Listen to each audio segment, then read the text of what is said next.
Hello dear students, स्वागत है आपका फिजिक्स परिवार में। तो बच्चों, आज के लेक्चर में हम आपकी क्लास 12 फिजिक्स के चैप्टर नंबर 4 का सेकेंड वीडियो लेकर आए हैं। अगर इससे पहले के वीडियोस आपने नहीं देखे हैं तो आप डिस्क्रिप्शन में लिंक पर क्लिक करके या प्लेलिस्ट में जाकर देख सकते हैं, और अगर आपने देख लिए हैं तो आइए बिना देर किए शुरू करते हैं। तो बच्चों, आज के लेक्चर में सबसे पहला जो टॉपिक हम पढ़ेंगे वो पढ़ेंगे चालक की धारिता,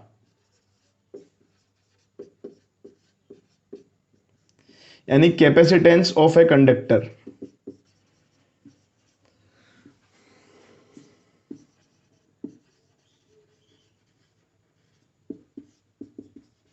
ठीक है बच्चों। तो बच्चों, चालक की धारिता को समझने के लिए हम एक कंडक्टर लेते हैं और उस कंडक्टर को मान लो मैंने आवेश दे दिया कुछ। ठीक है बच्चों, और आप जानते हैं कंडक्टर या चालक को जब आवेश देते हैं तो वो सारा का सारा उसके पृष्ठ पर वितरित हो जाता है, डिस्ट्रीब्यूट हो जाता है। अब मान लो मैं इसको कुछ और चार्ज देना चाहूं तो इस चार्ज को ये जो पहले से मौजूद आवेश है वो क्या करेगा, प्रतिकर्षित करेगा बच्चों। तो इस आवेश को यहां पर रखने के लिए मुझे इनके प्रतिकर्षण बल के विरोध में कुछ काम करना पड़ेगा, और वो काम इस निकाय की, इस कंडक्टर की, इस चालक की स्थितिज ऊर्जा को बढ़ाएगा बच्चों। जो भी हम काम एक्स्ट्रा करेंगे वो इसकी स्थितिज ऊर्जा के रूप में संचित होगा, यानी कि मैं जितना ज्यादा आवेश देता जाऊंगा इसके अंदर हम उतनी ही स्थितिज ऊर्जा संचित कर पाएंगे। तो बच्चों, धारिता जो होती है वो किसी चालक द्वारा आवेश को होल्ड करने की कैपेसिटी होती है, आवेश को धारण करने की कैपेसिटी होती है। जितना ज्यादा कोई चालक आवेश धारण कर सकता है, होल्ड कर सकता है, उसे हम कहेंगे उसकी धारिता। ठीक है बच्चों। अब हमको आवेश स्टोर होता हुआ दिख रहा है, लेकिन वाकई में ये एनर्जी स्टोर करता है बच्चों। जो भी चालक स्टोर करता है वो क्या करता है, एनर्जी को स्टोर करता है। हम जितना चार्ज ज्यादा देंगे उतनी ज्यादा एनर्जी स्टोर होगी। ठीक है बच्चों। तो अभी हमने कहा कि अगर स्थितिज ऊर्जा में वृद्धि हो रही है तो इसके विभव में भी वृद्धि होती है। मतलब मैं किसी चालक को जितना ज्यादा आवेश देता जाता हूं उसके विभव में उसी अनुपात में वृद्धि होती जाती है। ठीक है बच्चों। तो अगर मान लो मैंने किसी चालक को आवेश Q दिया हो और उसमें वृद्धि V हुई हो तो हम ये कह सकते हैं कि Q is directly proportional to V। तो Q बराबर हो जाएगा CV। यहां पर हमने क्या किया, समानुपातिक चिन्ह को हटाकर एक नियतांक लगा दिया। तो यहां पर C क्या है, एक समानुपातिक नियतांक है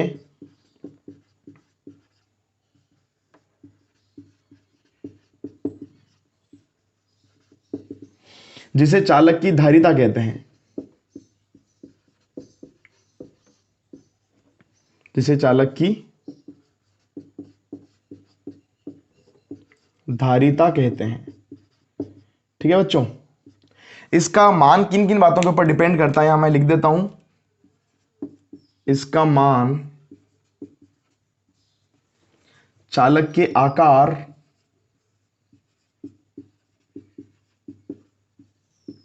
आकृति,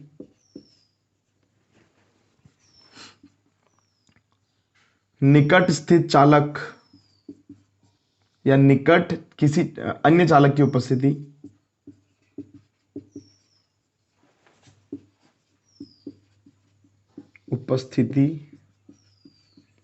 और माध्यम पर,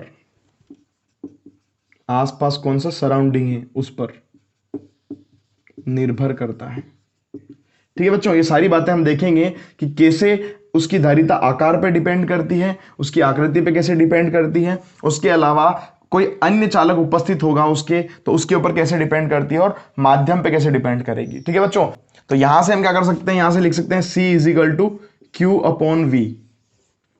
ठीक है बच्चों। तो एक नया फॉर्मूला बन गया C इक्वल टू Q/V।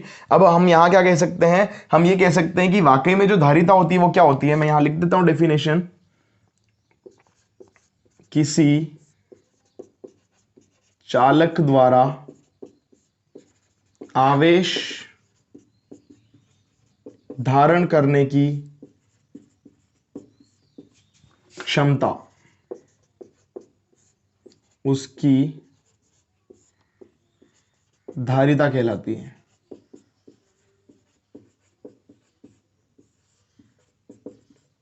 ठीक है बच्चों।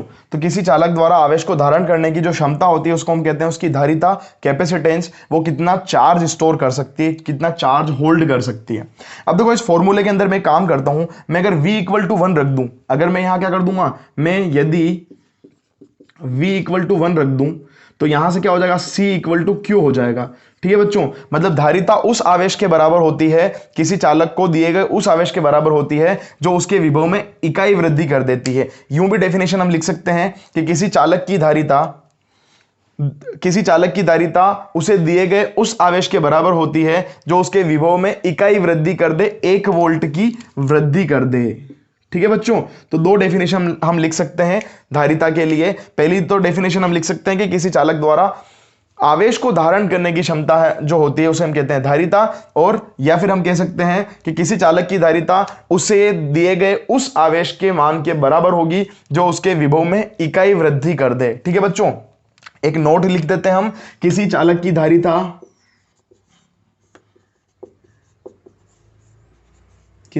धारिता एक निश्चित मान तक बढ़ाई जा सकती है।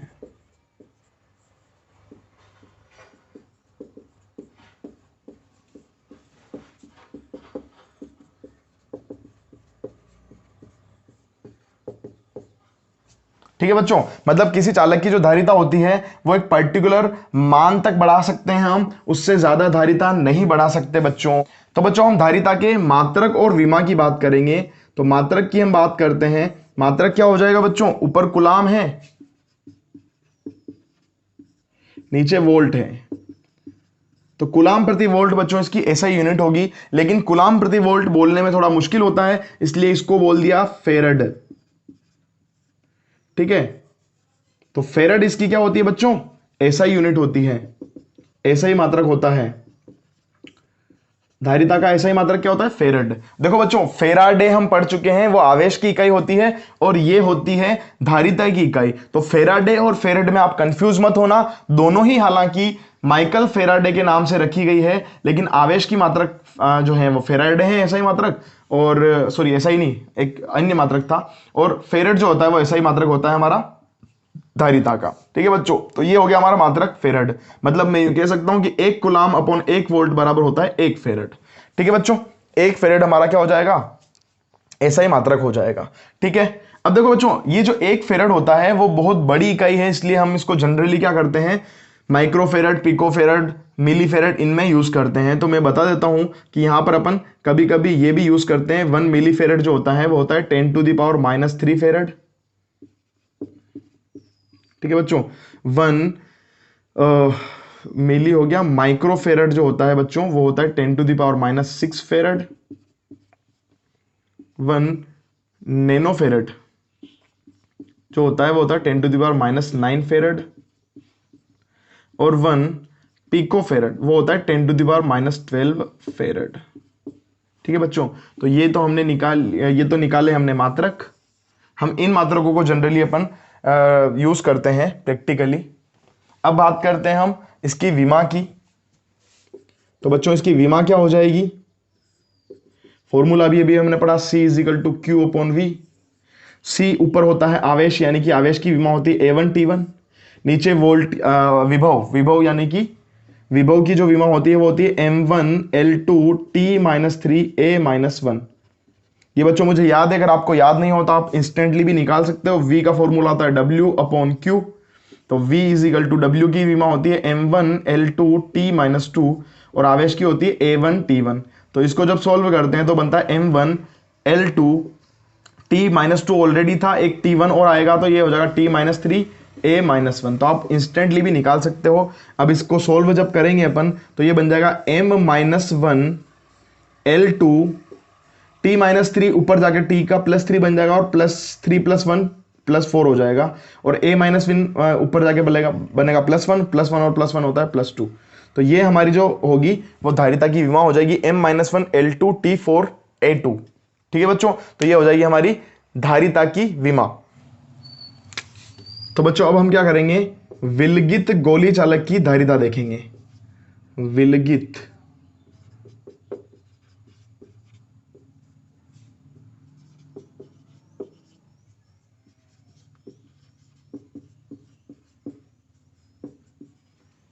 ठीक है बच्चों, विलगित का मतलब होता है आइसोलेटेड, यानी कि उसके आसपास कोई भी दूसरा चालक मौजूद नहीं है। अब हम इंटरेस्टेड है, देखो बच्चों अभी हमने धारिता की बात करी, तो अब हम ये देखना चाहते हैं कि कोई अगर मेरे पास कोई गोली चालक हो आर रेडियस का, तो मैं उसमें कितना आवेश संग्रहित कर सकता हूं, कितना आवेश का स्टोरेज कर सकता हूं। ठीक है बच्चों, तो मान लो मेरे पास एक गोला है, ठीक है, जिसको चालक है वो, उसकी रेडियस कैपिटल आर है, उसको मैंने प्लस क्यू आवेश दे रखा है। ठीक है बच्चों, तो इसको मैंने दे दिया प्लस क्यू आवेश। अब प्लस क्यू आवेश अगर दूंगा तो इसके पृष्ठ पर कुछ विभव उत्पन्न हो जाएगा बच्चों, तो मैं लिख देता हूं गोले के पृष्ठ पर विभव, गोले के पृष्ठ पर विभव। कितना विभव होगा बच्चों, पिछले चैप्टर में हमने पढ़ा था, वो हो जाएगा 1/4 pi epsilon not capital Q upon capital R. ये हमारा इक्वेशन नंबर 1 हो जाएगी। ये गोले के पृष्ठ पर क्या हो जाएगा बच्चों, विभव। तो यहां से हम जानते हैं, चूंकि हमारे पास एक फॉर्मूला आया था अभी, C is equal to Q upon V, तो यहां से हम C निकाल सकते हैं क्या, C इक्वल टू आ जाएगा ऊपर Q नीचे V का डिवाइड करेंगे तो ऊपर वाली चीज नीचे, नीचे वाली ऊपर आ जाएगा, तो यहां आ जाएगा Q और ऊपर चला जाएगा 4 pi epsilon not capital R. ठीक है बच्चों, तो यहां क्या हो जाएगा, Q से Q कैंसिल आउट हो जाएगा, तो हमारे पास C का फॉर्मूला आ जाएगा, वो आएगा 4 pi epsilon not capital R. यहां पर आप देखोगे तो 4 पाई एप्सिलॉन नॉट तो कांस्टेंट क्वांटिटी है बच्चों, तो R की वैल्यू चेंज कर सकते हैं हम, तो यूं भी कह सकते हैं कि C is directly proportional to capital R। यानी कि अगर आपको गोली चालक की धारिता बढ़ानी है तो आपको क्या करना पड़ेगा, उसके आकार को बढ़ाना पड़ेगा, उसकी रेडियस को बढ़ाना पड़ेगा।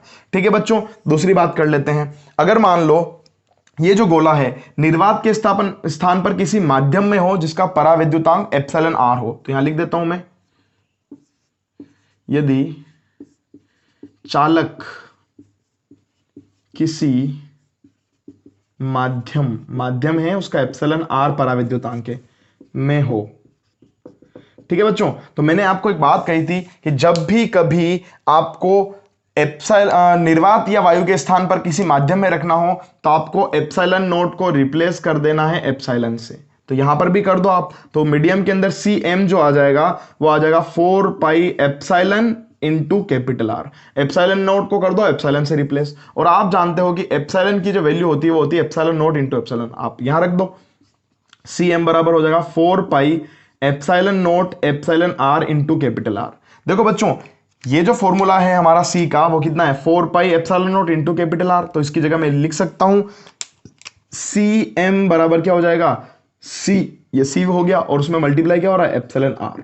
मतलब अगर आप चालक को निर्वात के स्थान पर किसी मीडियम के अंदर रख दोगे, ठीक है, एप्सिलॉन आर वाले माध्यम में रख दोगे, तो उसकी धारिता बढ़ जाएगी एप्सिलॉन आर गुना। ठीक है बच्चों, तो देखो अभी तक हम देखते आए हैं कि फोर्स जो होता है मीडियम के अंदर, माध्यम के अंदर, वो कम होता है एप्सिलॉन आर गुना। इलेक्ट्रिक फील्ड भी क्या होता है मीडियम के अंदर, कम होता है एप्सिलॉन आर गुना निर्वात की तुलना में। विभव भी क्या होता है, कम होता है एप्सिलॉन आर गुना, लेकिन धारिता एप्सिलॉन आर गुना ज्यादा हो जाती है बच्चों। ये क्या होता है, एप्सिलॉन आर का डिवाइड होता है तीनों फॉर्मूलों में, और यहां पर माध्यम के अंदर जो धारिता होगी वो एप्सिलॉन आर गुना बढ़ जाएगी। यानी कि आपके पास दो तरीके हैं किसी चालक की धारिता को बढ़ाने के, या तो आप उसकी साइज को इंक्रीज कर दो, या आप क्या कर दो, उसे किसी मीडियम के अंदर रख दो, एप्सिलॉन आर वाले मीडियम के अंदर। ठीक है बच्चों, तो हमने गोली चालक की धारिता देखी जो कि आई 4 pi epsilon note into capital are. अब बच्चों हम ये देखना चाहते हैं कि अगर मान लो मुझे किसी पर्टिकुलर अमाउंट ऑफ धारिता अगर प्राप्त करनी हो, कुछ आवेश संग्रहित करना हो, तो साइज कितनी लेनी पड़ेगी। तो मान लो मैं एक क्वेश्चन लिख रहा हूं कि मुझे 1 माइक्रोफेरेड धारिता वाले गोली चालक की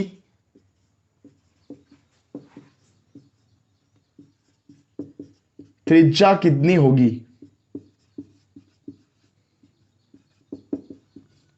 ठीक है बच्चों, ठीक है, तो हमारे पास क्या 1 माइक्रोफेरेड अगर धारिता चाहिए हमें, तो उसकी त्रिज्या कितनी लेनी होगी हमें। ठीक है बच्चों, तो उसका सॉल्यूशन हम देख लेते हैं। यहां पर क्या हो जाएगा, C की जो वैल्यू है वो है 1 इंटू 10⁻⁻6 फेरेड। ठीक है बच्चों, और हमको रेडियस निकालनी है, तो फॉर्मूले के अंदर रख देंगे, C की जगह मैंने रख दिया 1 into 10⁻6 equal to 4 pi epsilon naught into capital R की वैल्यू मुझे निकालना है बच्चों। तो कैपिटल आर की वैल्यू क्या हो जाएगी, वो हो जाएगी 1 into 10⁻⁻6 upon 4 pi epsilon not. आप जानते हो बच्चों 1 अपॉन 4 पाई एप्सिलॉन नॉट क्या होता है, वो होता है k, जिसकी वैल्यू होती है 9 इंटू 10⁻9। तो आप इस पूरे की वैल्यू रख देंगे यहां पर, तो r की वैल्यू कितनी आएगी, वो आएगी 9 इंटू 10⁻9 इंटू 10⁻6। तो यहां से r इक्वल टू आ जाएगा 9 इंटू 10 ये आ जाएगा 9 में से 6 गए तो 3 मीटर, या फिर लिख दो 9 किलोमीटर। ठीक है बच्चों, यानी कि आपको 1 माइक्रोफेरेड धारिता के लिए 9 किलोमीटर का एक बड़ा गोला लेना पड़ेगा, 9 किलोमीटर रेडियस का, यानी 18 किलोमीटर व्यास वाला गोला लेना पड़ेगा।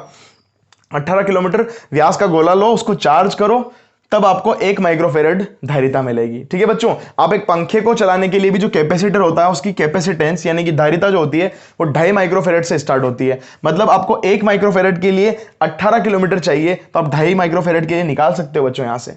ठीक है, इसका 2.5 गुना। तो इसके लिए मुझे क्या करना पड़ेगा, मतलब ये काम तो मैं कर नहीं सकता, मतलब मुझे इतनी सी धारिता के लिए, इतनी सी कैपेसिटेंस के लिए इतनी बड़ी साइज का अगर कंडक्टर लेना पड़े तो ये एक प्रैक्टिकल उपाय नहीं है, मुझे कोई और तरीका ढूंढना पड़ेगा, और वो तरीका होता है संधारित्र का यानी कि कैपेसिटर का। तो बच्चों अभी हमने देखा कि 1 माइक्रोफेरेड की धारिता प्राप्त करने के लिए मुझे 9 किलोमीटर त्रिज्या वाला एक गोला लेना पड़ेगा, यानी 18 किलोमीटर व्यास वाला एक गोला लेना पड़ेगा और उसको आवेशित करना पड़ेगा। इसका मतलब यह है कि अगर आपको किसी चालक को आवेश देना है, किसी चालक के ऊपर आवेश को होल्ड करवाना है, तो आपको उसकी बहुत बड़ी साइज लेनी पड़ेगी। ठीक है, जो कि प्रैक्टिकल उपाय नहीं है बच्चों। तो हमें कोई एक ऐसा तरीका तलाशना होगा जिसमें हम किसी छोटे से चालक के ऊपर भी ज्यादा से ज्यादा आवेश संग्रहित कर पाएं, मतलब एक छोटे से चालक की भी ज्यादा धारिता बढ़ा पाएं। ठीक है बच्चों, तो हमारी तलाश यहां खत्म होती है संधारित्र के ऊपर। संधारित्र एक ऐसी डिवाइस होती है, तो मैं यहां लिख देता हूं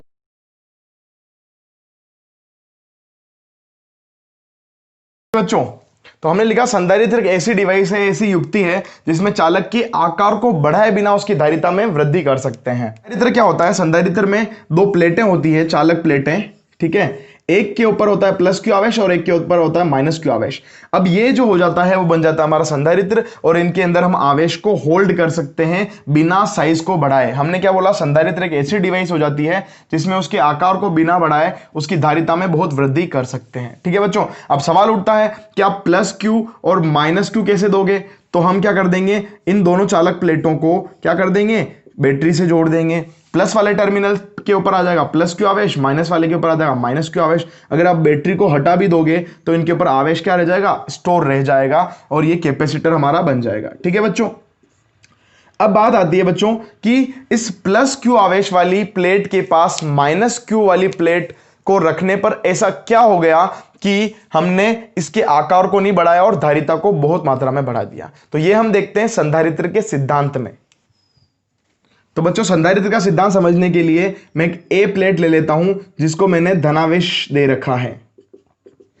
ठीक है बच्चों, अब इस धनावेशित प्लेट के पास मैं एक और प्लेट लाके रखता हूं जो कि उदासीन प्लेट है बच्चों। उदासीन प्लेट का मतलब होता है कि इसके ऊपर कोई आवेश नहीं है, यानी कि जितना धनावेश है उतना ही ऋणावेश है। तो जब इसको ए प्लेट के पास रखूंगा तो इसके ऊपर प्रेरण की वजह से इस साइड में सारा का सारा आवेश जो हो जाएगा इस प्लस वाली प्लेट के पास माइनस आवेश प्रेरित हो जाएगा बच्चों, और इस साइड में हो जाएगा प्लस आवेश प्रेरित।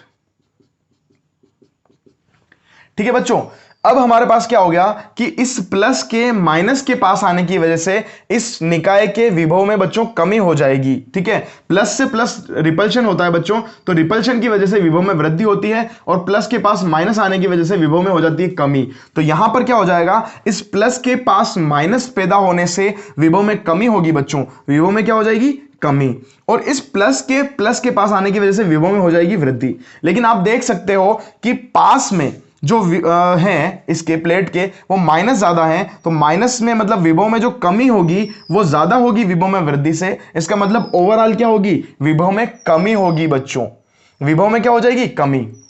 अब मैं इसका एक और डायग्राम बना रहा हूं। अब मैंने क्या कर दिया, मेरे पास प्लस चार्ज था ही, ठीक है, प्लेट बी थी। अब बी प्लेट पर क्या था, इस साइड में माइनस था, इस साइड में प्लस था। तो मैं इस सिरे को, बाहर वाले सिरे को अगर भू संपर्कित कर दूं, अर्थिंग कर दूं, तो ये सारा का सारा जो धन आवेश होगा बच्चों वो क्या हो जाएगा, अर्थ हो जाएगा, ग्राउंड हो जाएगा, अर्थ में चला जाएगा। तो उस केस में क्या हो जाएगा, यहां पर प्लस और माइनस रह जाएगा। तो बच्चों अब सिर्फ धनावेश खत्म हो चुका है, तो इस प्लस के पास माइनस आने की वजह से विभव में भारी मात्रा में कमी हो जाएगी बच्चों। और विभव में अगर भारी मात्रा में कमी हो जाएगी तो C इज इक्वल टू होता है Q अपॉन V। अगर मैं विभव में बहुत कमी करूं तो धारिता में बहुत ज्यादा वृद्धि हो जाएगी बच्चों। पहले भी हमको आवेश देने से कौन रोक रहा था, विभव, क्योंकि हम आवेश दे रहे थे, उसका विभव बढ़ रहा था। और अगर मैं विभव को कम कर दूंगा बच्चों, विभव अगर कम हो जाएगा तो मैं और ज्यादा आवेश दे सकता हूं। तो हमारे पास संधारित्र इसी सिद्धांत पर काम करता है कि मैं किसी तरीके से निकाय का विभव कम कर दूं, तो मैं प्लस प्लेट के पास जब माइनस प्लेट रखूंगा तो इस निकाय के विभव में भारी मात्रा में कमी हो जाएगी, तो धारिता में भारी मात्रा में वृद्धि हो जाएगी। ठीक है बच्चों, इस सिद्धांत पर हमारा कैपेसिटर यानी कि संधारित्र काम करता है। तो बच्चों आज के लिए इतना ही। नेक्स्ट लेक्चर में हम कैपेसिटर के टाइप्स और उनकी कैपेसिटेंस देखेंगे। तब तक आप पढ़ते रहिए, अपने डाउट क्रिएट करते रहिए, कमेंट बॉक्स में उनको पूछते रहिए। और मैंने एक टेलीग्राम का लिंक दे रखा है डिस्क्रिप्शन में, वहां पर भी आप अपने डाउट पूछ सकते हैं। ठीक है बच्चों, वीडियो को पूरा देखने के लिए बहुत बहुत धन्यवाद।